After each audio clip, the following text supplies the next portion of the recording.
Hello, hello, Way Home family on YouTube. It is I, Steffi Star. I am here with Tara. She was here a week ago for Awakening Ceremony, and you know how we do at the Way Home. We have an at-cost fee schedule because we don't want to make profit off of our fellow humans. We'd rather take the billionaires' money. So everybody who participates in the at-cost fee schedule actually agrees to pre- and post interviews for the services that they receive here. And Tara has kindly chosen to participate in that schedule, and she is here for her 1 week post-awakening ceremony interview. So I'm going to ask you to introduce yourself, sister, if you would, your name, your age, and your intention for ceremony. Tara Page Karen. I usually don't say my middle name. 53, and my intention was two things. One was to see fairies and elementals and what's on the other side of the veil. And the other thing was what the universe wanted to reveal to me that I needed to see and know. Okay. Yep.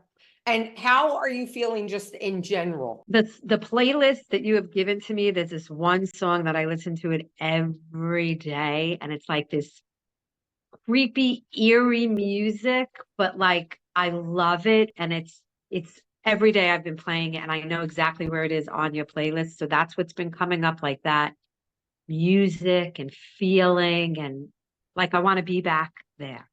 Okay. All right. Fair enough. And how are you feeling specific to your experience last week? Yeah, it was great. It was intense. It was powerful. It was beautiful. I just shift. I feel quickly after ceremony. Like Steph and I talked about giving up the scale. That's a whole other thing.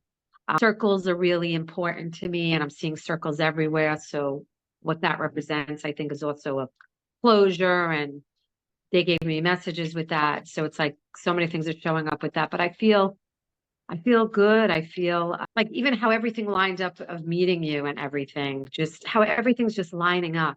And I'm just excited for the next ceremony. But she couldn't wait for this one to be over while she was in it. What awarenesses specifically did you have the day you came out of or the following day? Like what showed up immediately upon coming out of that experience last weekend? How I really need to love myself, love my body, know that I'm a beautiful person inside and out. And like I feel sometimes like Jekyll and Hyde or an imposter because I know people love me. I know I make a difference in their lives, but the love that I give to them, I don't give to myself. So during ceremony, I asked for a full-length mirror, and I got a full-length mirror technically because I'm short.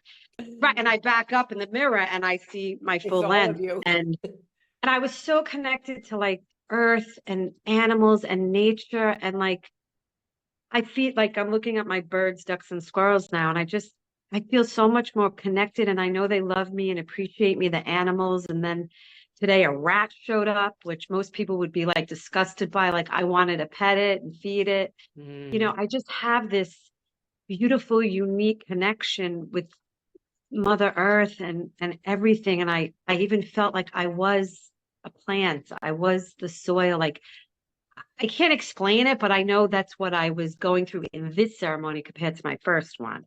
Yeah. Yeah, you were actually hugging a tree at one point during ceremony outside. Yeah. It was all about earth, nature, animals. Love yourself. This is just skin. It's just a meat suit, meat suit, fat suit or whatever. And but it's going to be challenging for me because I look in the mirror every day. I'm like, I love you, and I run. Yeah. But Okay. it's fake it till you make it, like we said. It's just I'm so negative to me, and it's mind blowing because if you saw me from the outside, you'd be like, she's so happy, and and listen, I have a good life. It's not that, it's how I treat myself. And it's just going to be a work in progress, but that's what really showed up in this ceremony about loving myself and being kind to myself and appreciating me and not beating me up and not being negative. And I even hugged the mirror. Yes, you did. Yes, you did. Because I know the answer to the question, and I'm sure you're still struggling with it, but I'm aware of how powerful it was when you did it. What did you do when you got home from ceremony? I decided, because you and I had to talk about the scale, because I even said in ceremony, like I'm in a class with Steph that we're in on Self-care school. disordered Yeah. self-care school. No, the disordered eating, that. Unsated, right, right. I do run a disordered eating group just personally, apart from the way homework, but it's all tied in because if you don't love yourself, how do you understand that you're God walking around in a body? So it is all tied in, but yes, we do a lot of stuff together, Tara and I. A lot. And in the class, I said, oh, I put my scales away. And then during ceremony, I ratted myself out. And I'm like, just to let you know, I weigh myself still like almost every day. And I was like, and then later on in ceremony, I'm like, oops, I just ratted myself out. Yes, you did. Yeah, And Stephanie and I spoke, and just, it's torture. It's torture weighing myself weekly, daily. So I came home and I threw the scale out, but I'm not, I don't, it's not that I'm not, I'm scared shitless that I don't have a scale still to check in with. Cause I know we spoke about, like, yes, you have to eat, you should eat knowing what's good and not good. And you eat this, you'll gain weight. But it kept me aware of if I'm gaining or losing. But the torture of it on a daily, weekly basis was higher than that. But I'm the still like, benefit. yeah, I'm scared. I'm not happy in that area right now. Like, I feel like I don't want to say is even worse, but I want to scale, but I got to get through this. So, yeah. Yeah. And just so everybody at home is clear, I didn't tell Tara to throw away the scale, but I brought up a couple salient points based on what she was sharing with me that day. And when she described to me, scales are not bad inherently in and of themselves. But for people who experience disordered eating, they can literally be a form of torture. And the one thing I said to Tara before she left was, if having a scale and weighing yourself made fat people skinny, there would be no fat people on the planet. So it isn't the scale that makes us do or not do what we know we need to do to nourish ourselves appropriately. Tara wants to argue that she can't tell, but most of us can tell by our underwear or our clothing if and when we're gaining weight. But it's what she relayed to me about her relationship with the scale that made me kind of speak to her in a manner that brought up the risk versus reward of having it in her home. So I just want to be clear about that. I don't tell people what to do when they leave here. It's certainly none of my business. But if and when I am confronted with something that I perceive as a threat, I will explain to you the risk versus reward of continuing or not continuing that particular behavior. So I appreciate you letting me make that clear. Yeah, Steph will never tell you what to do. It's only suggestions and from a place of love, and you make your own decisions. Yeah. All right, so we are currently 1 week past. What awarenesses have come to you? What experiences have you been having since you left here last week that you can kind of connect to that day? And you were in ceremony, you were in it for a good 5 hours. So you had longer than the average person. Yeah, what's come up over the week that you go, this is from what I did last Saturday?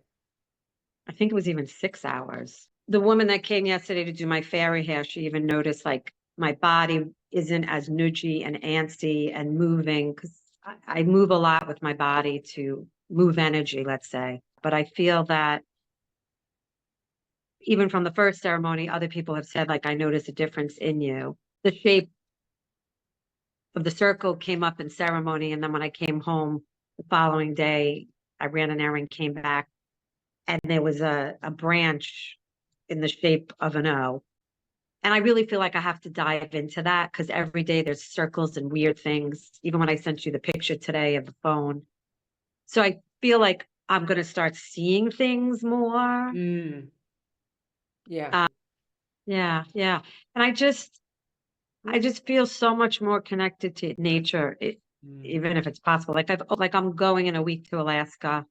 I'm going to Bolivia in October. I've always just felt like I I need my nails to get in the ground, like down and dirty. It's who I am, and they gave me a lot of beautiful messages. So yeah, I feel more connected.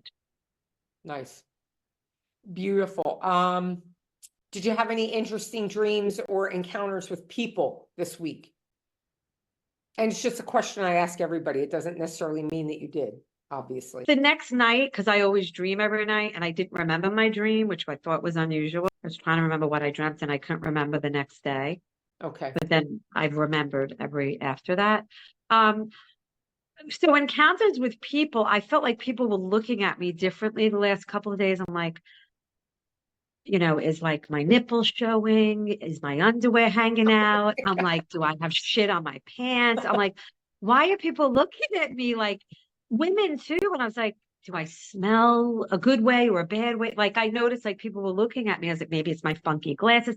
I don't know, but I was like, is my aura showing? Am I glistening? Like I was like, how are people seeing me now? That I noticed. Yeah, yeah. Okay. That I noticed. Like I think that's a sign of connection. I mean, you definitely had an incredibly connective experience with yourself, with nature, and now out and about in the world, there's a connection with people. They probably don't understand it. You're not really sure what's going on, but energy works 24/7, whether we're aware of it or not. So I think to me, just as an integration coach, that sounds like more connection. There's more, back to the circle of, wholeness, because really our nature is interconnected with every single thing seen and unseen here in this realm. So that's interesting. I didn't know about that. yeah. Okay. Were there any aspects of the experience, either on the day or since in the week, that you have struggled with? Giving up the scale. Because now I'm looking at now I'm looking at the mirror going, you're getting fat again. You're getting fatter. Like listen, it might be worse giving up the scale. So we'll have to see. I mean, It's not worse. It's not worse. You need to get in a habit of, when you think to get on the scale, instead of standing on the scale, the 30 minutes that you're going to, take off your clothes, get on the scale, do what you're going to do. Spend those 30 minutes telling your body that you love it.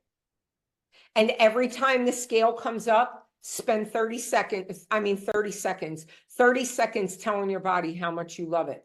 Having the scale back is not going to be better. The scale was part of food disorder. It's part of disordered eating. It's part of food compulsion for you, based on what you've shared with me.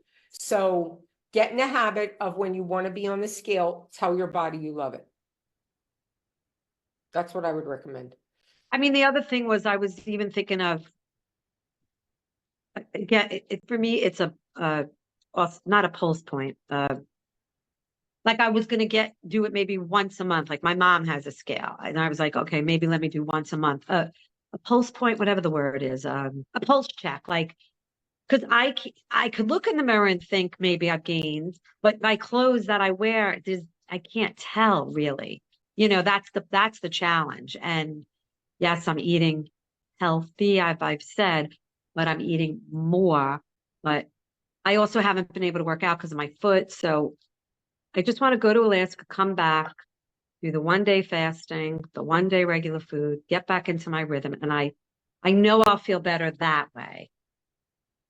A part Yeah, of it I mean, if too. you're doing something about the thing that you think the scale is keeping you in check, if every day you're waking up and doing something about this horrific idea that you might be gaining weight, the scale becomes unnecessary.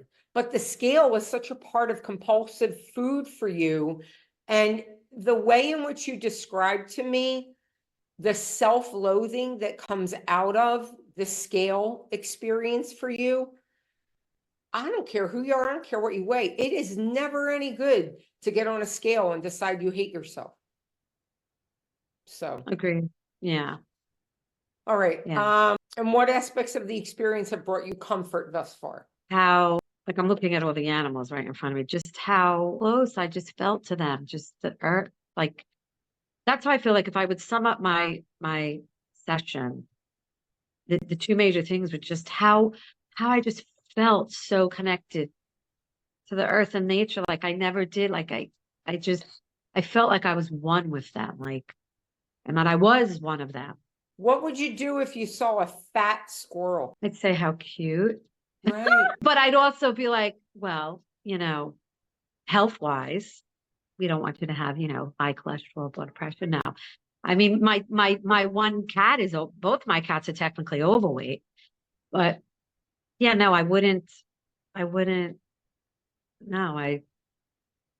Do you I mean, if judge a I saw, tree? Do you judge a tree that's lost a limb and has a big scar on it? no, Well, like I shared with you on Saturday when we pulled the blade of grass, and I'm like, just because you can talk doesn't mean you're not this. It's all beautiful. We're beautiful. And I don't mean beautiful aesthetically. I mean, we are intrinsically perfectly made. All of that comes from ego. Do I look good? Do I weigh the correct amount? How do I look in jeans? Like, is my makeup right? That's all ego. And I mean, the world is entitled to it. It's part of what we came here to experience. But you're not like the rest of the world. You wouldn't judge a but fat squirrel. You don't judge your fat cats. You wouldn't look at a tree that's missing a limb and go, horrible, not worthwhile. Why are you doing it to you? Right? You're holding yourself up against a standard that has nothing to do with your whatness. And honey, trust me, somebody's always going to be skinnier, prettier, sexier. We're not getting any younger. I'm beautiful inside. It doesn't matter what's going on out here. So, yeah, I know you wouldn't judge nature, but you're nature. You're part of nature. So that's one way to look at it. What were your main takeaways, would you say, this week so far? you have to do the mirror work by looking at yourself and saying, I love you, even if you don't feel it. I just remembered this. They also said in ceremony, and when I say they, spirit guide, Right. whatever, universe, to ground every day, to connect that way. And I don't as often as I should at all. And that was very deep message. So yeah, I got to ground, I got to connect. Like there's so much healing in that. Yeah. Maybe you'll actually become that blade of grass during a connection ceremony, and you'll start to see yourself differently. Yeah. What value would you say there is to having a guide versus sitting at home and doing this by yourself or with friends? One for safety, security, fear, concern, protection. Someone that could also remind you of what happened in ceremony if you forget. Knowing you're not alone. Yeah. Yeah. Okay, good. And how would you say this experience compared, not even necessarily to the last ceremony you did with me, although if you want to include that, but how did this ceremony compare with like ayahuasca journeys or Bufo or any of the other spirit molecules you've ever used? Yeah, Bufo was tough, and I didn't care for the facilitator. It was very quick. I didn't have great experiences, but I did find out through that I was molested. I'll never go back to Aya or Bufo. It doesn't resonate with me. The mushrooms, yeah, like I now have mushroom coffee. Yeah. Yeah. Woo. I I love it. I even have mushroom Yay, crystal. Crystal. I love it. I got a couple of them. Yeah, no, it's like there's no turning back. There's only going forward. I somewhat have, I guess, an addictive personality. I'm like, I would love to do mushrooms every week now, just because of what's going to be revealed to me and to peel Sure. away, but that's a whole other thing. I mean, you technically could, like we spoke about microdosing, but that's a whole other thing. But Right. I want more. I want more. And the table that I've been told to get rid of this big table and to get a round table, which I have right in front of me right now, but I had to wait for the minute. Someone has to put it together, but I just got it delivered today. But Your it's, round table came. Oh, fantastic. We've been waiting for that for a while, folks. yes, Inside joke. yes, yeah, I couldn't order it a couple of months ago. It didn't feel right, and now it does. And but I still feel I have to dive into rounds. I've only seen, like, if I Googled what is round and the message I got, but I still feel like there's so much more to that of what the circle means to me personally. And it's just showing up everywhere, every way. But I just feel like that is so important to me of what it means. So I got to figure that out. Well, by the way, kids at home, this is why we don't do these things every single week, because really, in maturity and in a true desire to eke every single lesson that we can from the experience that we have already had, it's really important to process the entirety of the information that's come in. Like, the last thing you need is another ceremony if you haven't resolved what the circle means, if you're still struggling with having given up the scale, if you're still on that primary impetus to say, love yourself, see yourself differently. You have to do that work. The mushroom doesn't do the work. The mushroom, it's why I really have a 60 to 90 day interim period before anybody can come back and do ceremony again. And I actually prefer 90 days because we have to implement the information that we got before we run out. It's like bringing a house full of food in. You didn't cook any of it. You didn't need any of it. But a week later, you're back at Publix. There's nowhere in the cabinet. There's nowhere in the fridge. It's a waste. So, but I get that it is beautifully connective. Like, we definitely go back to source energy. We definitely feel that oneness, which is what we're all walking around out here missing. The primal wound of our species is separation. So when you reconnect the way these molecules allow us to reconnect, yeah, we all want to live in that state, but we lived in that state. We've been in that state for infinity, and we lined up and bought our ticket to the Chaos Carnival, and we couldn't wait to get here. So we're here. Let's just do what we came to do before we try to go back. So I really appreciate your willingness to share your experience so authentically and so vulnerably, sister. If you have anything else you want to say or share, please, the floor is yours. Yeah, the most gorgeous, huge butterfly just flew by. That was from the first ceremony. Yeah, I love it. Yeah. Well, I'm thank good. you, Tara. Thank you. All right, everybody at home, all of the information is down in the description. There is a QR code that goes straight to the Way Home online. And we so appreciate you checking in on these videos and following people's journeys. These journeys are available for you. If it's for you, please consider at least getting some information from me, if not utilizing the Way Home. So you are seen, you are loved. Aho. Thanks, Tara. Thank you.